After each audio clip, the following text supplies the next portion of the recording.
Hello friends, कैसे हैं आप लोग। उम्मीद करता हूँ आप लोग अच्छे होंगे और मैं भी बहुत अच्छा हूँ। तो हम कंटिन्यू करते हैं अपने जीएसटी की डिस्कशन को और हम हैं चैप्टर नंबर 5 की क्विक रिवीजन कर रहे थे लेटस रिकैपिटुलेट पार्ट से, और हम हैं पेज नंबर 116 और हम नई सर्विस देखने जा रहे हैं जिसमें एग्जिबिशंस के बारे में बताया गया है। Services of transport of passengers with और विदाउट accompanied बिलोंगिंग्स, मतलब ट्रांसपोर्टेशन ऑफ पैसेंजर्स की सर्विसेज के लिए बताया है कि किस में एग्जम्पशन है, किस में नहीं है। तो अब देखो, सच services provided by air in economic class.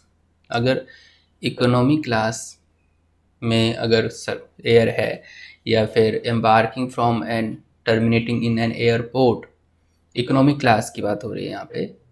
और एयरपोर्ट अगर लोकेटेड है अरुणाचल प्रदेश, असम, मणिपुर, मेघालय, मिजोरम, नागालैंड, सिक्किम और त्रिपुरा और at Bagdogra located in West Bengal.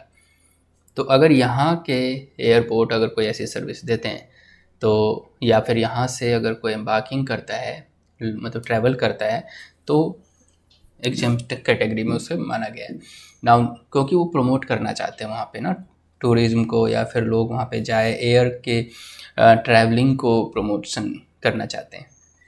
Now B non air conditions contract carriage, ये जो बसें होती है या फिर टैक्सी हो गया है ना, तो जो नॉन एसी है तो उसे एग्जम्पशन है।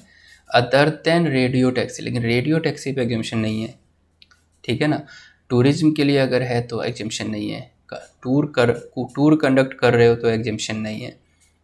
और चार्टर और फिर हायर, किराया करके, मतलब ये जनरली ये नॉर्मल पब्लिक ट्रांसपोर्ट को कंसिडर किया है इसमें। बसें आ गई जो पब्लिकली चलती है ना, गवर्नमेंट की बसें। ना stage carries other than AC stage carries, मतलब कि अगर कोई ऐसा ट्रांसपोर्टेशन है जिसमें गुड्स के लिए, या फिर स्टेज कैरीज, ये भी एक ट्रैवलिंग का ही एक तरीका है, लेकिन ये याद रखना है कि इसमें एसी वालों को एग्जम्पशन नहीं है। तो however nothing contained in terms B and C above shall apply to services supplied through an eco। अगर इको के थ्रू कोई सर्विस दे रहे हो तो कोई एग्जम्पशन नहीं है, मतलब कि ऊबर ओला के थ्रू अगर कोई बंदा सर्विस दे रहा है तो उसके लिए कोई एग्जम्पशन नहीं है, तो ये याद रखना है। Such services provided to central government by air, अगर सर्विसेज प्रोवाइड किया जा रहा है सेंट्रल गवर्नमेंट को बाय एयर एम्बार्किंग फ्रॉम और terminating at regional connectivity scheme RCS airport. एक आरसीएस एयरपोर्ट एक ऐसी स्कीम आई है जिसमें गांव तक या फिर ज़्यादातर कनेक्टिविटी करने के लिए या बढ़ाने के लिए, तो ऐसे अगर उस स्कीम में अगर कोई एयरपोर्ट या कोई एयरलाइन सरकार को सर्विस देते हैं कि भाई सरकार हम तुम्हें सपोर्ट कर रहे हैं कि तुम गांव तक लोगों को ये फैसिलिटी पहुंचाना चाहते हो, इसके लिए तो भी एग्जम्पशन है। बट ये है कि इस आरसीएस एयरपोर्ट्स जो होते हैं जिस दिन ऑपरेशन शुरू करेंगे, अपना काम शुरू करेंगे, उसके 3 साल तक एग्जम्पशन है। तो आरसीएस एयरपोर्ट के स्कीम में बहुत सारे ऐसे एरियाज हैं, स्टेट्स हैं, है ना, जहाँ पे एयरलाइंस को कनेक्टिविटी दी गई है। नाउ सच सर्विसेज प्रोवाइडेड बाय, अब देखते हैं कि रेलवे जो सर्विस देती है अदर देन फर्स्ट क्लास और air AC coach. First class और एसी कोच को छोड़ के अगर रेलवे का कोई भी कोच है तो उस पर एग्जम्पशन है। मेट्रो, मोनोरेल और ट्रामवे।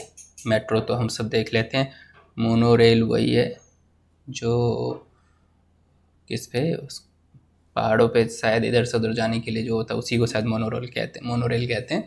और फिर ट्रामवे वो है जो पहले कोलकाता में ट्राम चला करती थी। तो जब मैं गया था कोलकाता में तो उसको देखने के लिए कि ट्राम अभी भी है या नहीं है, लेकिन बहुत इंतज़ार करने के बाद आखिरकार ट्राम हमें दिखा, जो कि सड़कों पे एक ट्रेन जैसे चलाते हैं, तो उस पर भी एग्जम्पशन है। इनलैंड वाटरवेज, ये प्रमोट कर रहे हैं कि वाटर से सफ़र करो, मतलब नदियों को कनेक्टिविटी मिले इस टाइप के, तो उस पर भी एग्जम्पशन है अगर इनलैंड वाटरवेज की कोई सर्विसेज है। Public transport other than predominantly tourism purpose, public transports, ठीक है ना, या फिर जो टूरिज्म के पर्पज से नहीं होनी चाहिए, तो पब्लिक ट्रांसपोर्ट पे एग्जाम्पशन है। वेसल जो कि एक इंडिया के ही अलग अलग प्लेसेस को कनेक्ट करे, उसके लिए भी एग्जाम्पशन है। मीटर्ड कैब और ऑटो रिक्शा, जो कैब मीटर से चलते हैं, या फिर ई रिक्शा है, ऑटो रिक्शा, उस पर भी एग्जाम्पशन है। However nothing content in e, वही है कि meter cab, auto rickshaw, e rickshaw, अगर ये सब किसी economic commerce e electronic commerce operator eco के थ्रू अगर चला रहे होंगे तो एग्जाम्पशन नहीं है। अब चलते हैं गुड्स ट्रांसपोर्टेशन सर्विसेज। अब गुड्स ट्रांसपोर्टेशन सर्विसेज के केस में देख लेते हैं कि आप बाई रोड अगर कोई सर्विस दे रहा है, services by way of transportation goods by road तो एग्जेम्प्ट है। लेकिन एक्सेप्ट द सर्विसेज ऑफ, अगर जीटीए कोई दे रहा है बाई रोड ही क्यों नहीं दे रहा है, या कोरियर एजेंसी कोई सर्विस दे रहा है बाई रोड ही दे रही है, तो एग्जेम्प्ट नहीं है। और services by way of transportation of goods bye inland waterway के थ्रू, मतलब जो नदी के रास्ते अगर कोई गुड्स की ट्रांसपोर्टेशन की सर्विस दे रहे हैं तो एग्जेम्पशन है। Exempt transportation of goods by rail vessel by GTA in a goods carriage, अगर गुड्स कैरिज है, चाहे वो रेल के लिए है, वेसल का है, या फिर जीटीए का है, तो एग्जेम्पशन है। लेकिन वो जो गुड्स है या जो कैरिज है, जिसको आप ट्रैवल कर रहे हो, जिस गुड्स को लेके, तो वो गुड्स क्या होने चाहिए, एग्रीकल्चरल प्रोड्यूस होनी चाहिए, मतलब किसानों के फेवर में ये कि भाई उनको टैक्स नहीं देना पड़ेगा, उनका किराया सस्ता रहेगा। मिल्क, साल्ट है, नमक है, food grains including floors, pulses and rice, चावल, आटा, दाल, जो भी है उसके लिए। फिर ऑर्गेनिक मैन्योर की ट्रांसपोर्टेशन हो रही तो एग्जिबिशन है। न्यूज़पेपर और magazines registered with registrar of newspaper की जो ट्रांसपोर्टेशन है उस पर एग्जिबिशन है। डिफेंस मिलिट्री इक्विपमेंट्स पे एग्जिबिशन है, मतलब इन सब का ट्रांसपोर्टेशन होना चाहिए। Relief material made for victims of natural और man made disaster, calamities, accident और मिसअप, यहीं पे बाढ़ आ गई, आंधी तूफान, या कहीं पे कुछ दुर्घटना हो गई है, अगर वहाँ पे कोई रिलीफ मटेरियल दे रहे हैं तो भी एग्जिबिशन है। Services provided by a GTA to an unregistered person, अगर जीटीए अनरजिस्टर्ड पर्सन को सर्विसेज प्रोवाइड करती है तो एग्जेम्पशन है। Including an unregistered casual taxable person, चाहे अनरजिस्टर्ड कैजुअल टैक्सेबल पर्सन ही क्यों ना हो, अगर उसको भी, जैसे मैं और आप जाते हैं, अनरजिस्टर्ड पर्सन है और हम जीटीए की सर्विस लेने जा रहे हैं तो एग्जेम्प्ट है।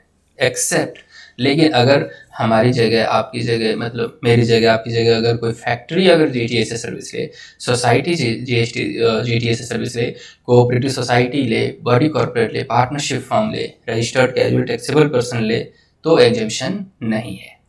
सर्विसेज प्रोवाइडेड बाय जीटीए अगर सर्विस प्रोवाइड कर रही है bye way of transportation goods in goods carriage, अब लेकिन ये जीटीए अब किसको सर्विस दे रही है, सेंट्रल गवर्नमेंट को। स्टेट गवर्नमेंट का भी तो सामान है, सेंट्रल गवर्नमेंट को भी तो ये सामान इधर से उधर ले जाने की, गुड्स इधर से उधर ले जाने की सर्विस दे सकते हैं। यूनियन टेरिटरी है, लोकल अथॉरिटी है, गवर्नमेंटल एजेंसीज है, तो एग्जेम्पशन है।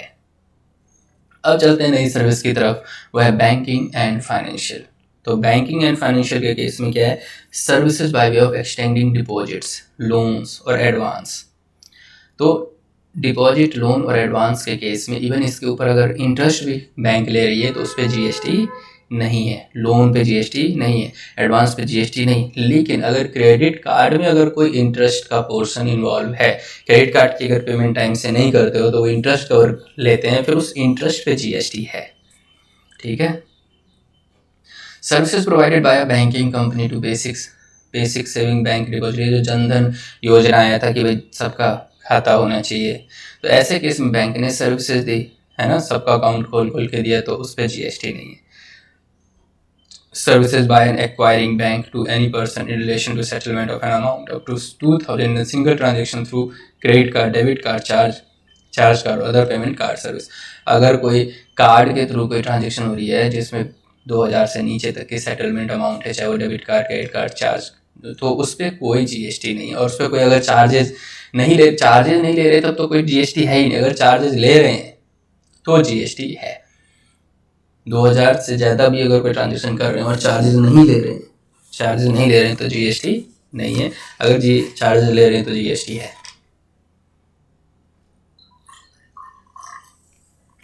मैं थोड़ा स्लो तो नहीं लग रहा हूँ आज, क्योंकि जनरली मैं सुबह सुबह अपनी फर्म का काम शुरू करने से पहले ही अपना पैशन फॉलो करता हूँ, टीचिंग करता हूँ, तो शायद ज़्यादा एनर्जेटिक रहता हूँ।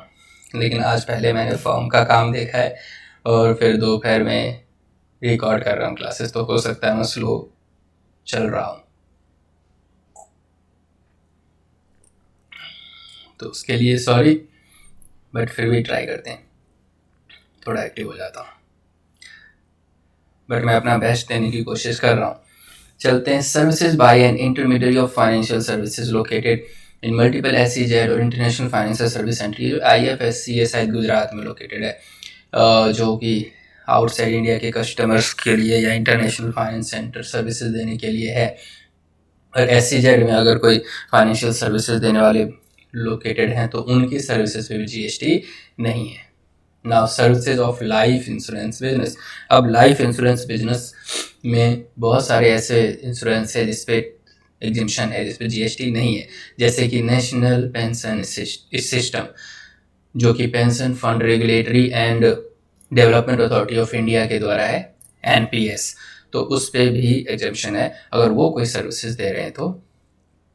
NPS में क्या होता है कि आप अपने अमाउंट देते जाते हो ताकि आफ्टर 60 की एज के बाद आपको वो पेंशन देते रहेंगे। ये नॉर्मल बंदों के लिए भी है जिसकी गवर्नमेंट जॉब नहीं है, अगर उसको भी पेंशन चाहिए तो आज से वो पैसे जमा कर सकते हैं इसमें।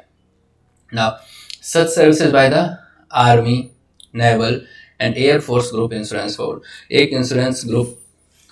एक ग्रुप इंश्योरेंस फंड है जो कि आर्मी, नेवी के लिए, एयर फोर्स के लिए या उनकी फैमिली मेम्बर्स के लिए है। तो अगर वो इंश्योरेंस ग्रुप अगर कोई सर्विस देती है तो भी एग्जेम्पशन है। Services of life insurance provided agree to be provided by the central armed police force. Central armed police force के लिए जो ग्रुप इंश्योरेंस फंड है उसके मेंबर्स के लिए, उसके फैमिली मेंबर के लिए, जो पुलिस फोर्स के लिए, अगर वो लोग भी, वैसी ग्रुप कंपनी भी अगर सर्विस देती है पुलिस फोर्स को तो एग्जेम्पशन है। ऐसे ही नेवल ग्रुप इंश्योरेंस फंड है जो नेवी के लिए या कोस्ट गार्ड्स के लिए है, तो भी एग्जेम्पशन है। फिर such services under following scheme. अब देखते हैं कुछ और इंश्योरेंस के नाम है जिन पे GST नहीं है। जन श्री बीमा योजना, आम आदमी बीमा योजना, लाइफ माइक्रो इंश्योरेंस प्रोडक्ट जिसमें मैक्सिमम अमाउंट ऑफ कवर है 2 लाख का। आई थिंक जिसका SBI में अकाउंट होगा उसको पता होगा कि सबके शायद 100-125 रुपये साल में जाता है या पता नहीं क्वार्टरली जाता है, और वो 2 लाख तक की वो बीमा करके देते हैं। तो माइक्रो इंश्योरेंस प्रोडक्ट है जो सबके लिए है, अकाउंट होल्डर्स के लिए, तो एग्जेम्पशन उस पर GST नहीं है। वरिष्ठ पेंशन बीमा योजना है, वरिष्ठ मतलब ओल्ड एज के लिए या जो वृद्ध लोग होते हैं उनके लिए ये।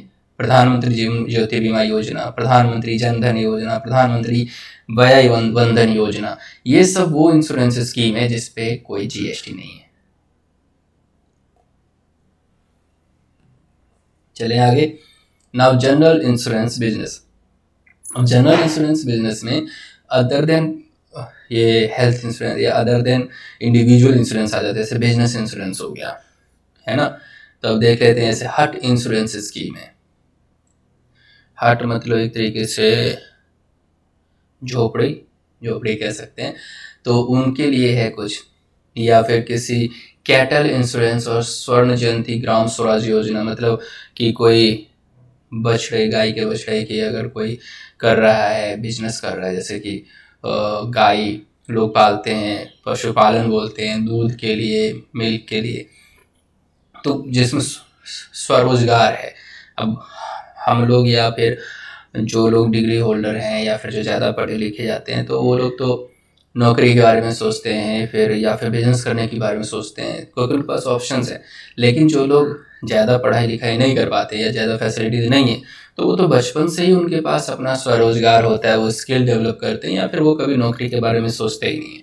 वो जैसे उनके पेरेंट्स, ग्रैंड पेरेंट्स अपना काम करते आ रहे थे अपनी स्किल के साथ, वही फिर वो आगे अपनी आने वाली पीढ़ी को भी ट्रांसफ़र करते हैं। तो उस समय यही सब आ जाता है कि अगर कोई 100 गाय को पाल रहे हैं, वहाँ से दूध का बिजनेस कर रहे हैं, तो इन सब को गवर्नमेंट भी प्रमोट करना चाहती है। गवर्नमेंट भी नहीं चाहती कि हर बंदा नौकरी के बारे में सोचे, क्योंकि देखो अगर कोई 100 गाय को पाल रहा होगा तो आई थिंक 10-12 लोगों को तो नौकरी दे ही सकता होगा वो, या फिर देते भी। Now scheme for insurance of tribals, tribals के लिए कोई इंश्योरेंस है, मतलब जनजाति के लिए इंश्योरेंस है। अभी जैसे मुझे याद है कि दादाजी या दादाजी के फादर लोग, वो हर जो अपना सीजनल खेती होती है उसमें वो 50-60 लोगों को, इवन 100 लोगों तक को भी रोजगार देते थे, सीजनल रोजगार, कि खेत में बुआई हो रही है, कटाई हो रही है ना, इस टाइप से। तो हर कोई बंदा, पहले गांव के लोग गांव में ही रोजगार कर लेते थे, जिनके पास खेत होते थे वो एम्प्लॉयमेंट देते थे लोगों को, और जिनके पास खेत नहीं होते थे वो दूसरे के खेतों में जाके काम करके अपना रोजगार वहीं पे ले लेते थे। ज़्यादा माइग्रेशन नहीं होता था कि कोई एक जगह से दूसरे जगह जा रहा है। बट अब तो माइग्रेशन का इस लेवल तक हो गया कि अब लोग इंडिया छोड़ के विदेशों में जा रहे हैं, विदेश में रह रहे हैं लोग, अपने स्टेट को छोड़ के मेट्रो सिटीज़ में जा रहे हैं। तो सब कोई अपनी अपनी जगह छोड़ने में लगा हुआ है। लेकिन मैं सोच रहा हूँ दोबारा से अपने स्टेट जाऊँ और वहाँ रोजगार क्रिएट करूँ। चलते हैं, जनता पर्सनल एक्सीडेंट पॉलिसी, ग्राम एक्सीडेंट पॉलिसी, ये सब देखो नाम से ही पता चल रहा है ना कि ये किसी एक समुदाय को या कम्युनिटी को हेल्प करने के लिए। तो ऐसे पॉलिसी पे कोई जीएसटी नहीं है। Group personal accident policy for self employed women, बताओ सरकार चाहती है कि जो लड़कियां हैं, जो वुमेन है, वो सेल्फ एम्प्लॉयड बने, तो उनके लिए ग्रुप पर्सनल एक्सीडेंट पॉलिसी है। एग्रीकल्चरल पंप सेट है, फेल्ड वेल इंश्योरेंस है, कोई पंप लगाया खेत में, वेल स्कीम के तहत वेल लगाए जो सिंचाई के लिए काम आता है, तो उसमें कोई प्रॉब्लम होती है तो उसका इंश्योरेंस कोई बिजनेस या कोई कंपनी करके दे रही है तो उस पर जीएसटी नहीं है। प्रीमिया कलेक्टर ने एक्सपोर्ट क्रेडिट इंश्योरेंस, एक्सपोर्ट को प्रमोट करने के लिए एक्सपोर्ट क्रेडिट इंश्योरेंस पे जीएसटी नहीं है। रिस्ट्रक्चर्ड वेदर बेस्ड को क्रॉप इंश्योरेंस स्कीम, अगर क्रॉप इंश्योरेंस स्कीम है उस पर भी, जो फसल की क्षति के लिए या फसल को बचाने के लिए, फसल खराब होने की वजह से जो नुकसान होगा उसमें जो भरपाई करेगी कंपनी, वो इंश्योरेंस कंपनी को जीएसटी नहीं है। जन आरोग्य बीमा पॉलिसी, नो जीएसटी। प्रधानमंत्री फसल बीमा योजना, pilot scheme on seed crop insurance, central sector scheme on cattle insurance, ये सब देख रहे हो सारे के सारे एम्प्लॉयमेंट और खेती से रिलेटेड है, पशुपालन से रिलेटेड है। यूनिवर्सल हेल्थ इंश्योरेंस स्कीम, राष्ट्रीय स्वास्थ्य बीमा योजना, सब सरकारी स्कीम है। Coconut palm insurance scheme, coconut के नारियल के पेड़ों के लिए ये। प्रधानमंत्री Suraksha Bima Yojana, Nirbhaya health scheme insurance scheme है ना। Welfare of person of autism, severe mental retard person, multiple, मतलब जिन लोगों के अंदर बहुत ज़्यादा डिसेबिलिटीज होती है उनके लिए अलग से इंश्योरेंस। फिर बांग्ला साहस्य बीमा, ये सब वो बीमा की लिस्ट है जिसपे जीएसटी नहीं है। Services provided to central government, state government और union territory under any insurance scheme for which total premium is paid by, कोई भी ऐसा इंश्योरेंस स्कीम जिसमें प्रीमियम जो है central government, state government, union territory पे कर रही है तो भी जीएसटी नहीं है। Now services by way of reinsurance of the insurance scheme specified in A B, मतलब ए बी सी में जो भी आपने पढ़ा, अगर उसका री इंश्योरेंस भी कोई कंपनी करके दे रही है तो उस पर भी जीएसटी नहीं है। तो इस तरीके से थोड़ा सा लेंथी था लेकिन इजी था, मतलब ऐसा नहीं कि डाइजेस्ट नहीं कर सकते इन सारी इन्फॉर्मेशन को। एक बार प्लेन रीडिंग से भी याद आ जाएगा कि हाँ यार ये तो बेसिक नेसेसिटी वाले इंश्योरेंस हैं, तो इस पर जीएसटी नहीं है। Now services provided bye specified bodies, कुछ ऐसे बॉडीज हैं, कुछ ऐसे कॉरपोरेशंस हैं जो सर्विसेज देते हैं तो उस पर जीएसटी नहीं है। जैसे ईएसआई है, एम्प्लॉय स्टेट इंश्योरेंस कॉरपोरेशन है, जो लोग काम करते हैं फैक्ट्रीज में या फिर अब तो ऑफिस में भी, जहाँ पे उस एम्प्लॉय की इंश्योरेंस के लिए कंपनी को कहते हैं कि भाई एम्प्लॉय की इंश्योरेंस कराओ, तो उसकी जो सर्विस है वो ईएसआई कॉरपोरेशन है, डिपार्टमेंट है, वो देते हैं। तो ईएसआई की कोई सर्विस होगी उस पर जीएसटी नहीं। ऐसे प्रोविडेंट फंड का है, एम्प्लॉय प्रोविडेंट फंड ऑर्गेनाइजेशन में आपके सैलरी से पैसे काटेंगे और सरकार को पीएफ को जमा होता है, तो पीएफ की जो अथॉरिटी है वो आपके पैसे को संभाल के रखती है। तो वो जो कोई भी सर्विस ऐसा देते हैं पीएफ वाली जो कॉर्पोरेट बॉडी है, तो उस पर जीएसटी नहीं है। ऐसे ही कोल माइंस प्रॉब्लम, जो कोल में काम करते हैं लोग, उनके लिए जो पीएफ का जो सर्विस देती है वो coal mine provident fund and miscellaneous provision act है, तो उसमें सीएमएफपीओ मतलब आपके पैसे ही काटते हैं, उतना ही इक्विवेलेंट एम्प्लॉयर भी जमा करता है पीएफ में। तो ये सब वेलनेस के लिए है एम्प्लॉई के ना, चाहे वो ईएसआई है, चाहे वो हेल्थ इंश्योरेंस का हो गया ईएसआई, फिर प्रोविडेंट फंड है, ऐसे ही एनपीएस ट्रस्ट है कि एनपीएस नेशनल पेंशन पे आगे चल के पेंशन मिलेगा। तो ये तीनों जो भी सर्विस देते हैं उस पर जीएसटी नहीं है। फिर है pension scheme, services by way of collection of contribution under Atal pension योजना या कोई भी पेंशन स्कीम जो स्टेट गवर्नमेंट की है उस पर जीएसटी नहीं है। आई थिंक आपको समझ में आ रहा होगा, है ना। तो मिलते हैं नेक्स्ट वीडियो में और आगे के जो एग्जेम्पशंस हैं हम वो भी कवर करेंगे। तो आगे हमारे पास अब कोई ज़्यादा वो लेंदी वाले नहीं है, लेकिन नंबर ऑफ जो एग्जेम्पशंस हैं वो थोड़े अभी हैं। तो हम नेक्स्ट वीडियो में सारा का सारा कवर करने की कोशिश करेंगे, ठीक है। तो उम्मीद करता हूँ आपको समझ में आ रहा होगा। चलो, वीडियो को लाइक करना, शेयर करना, चैनल को सब्सक्राइब कर लेना। तो मिलते हैं नेक्स्ट वीडियो में, तब तक के लिए बाय बाय, टेक केयर।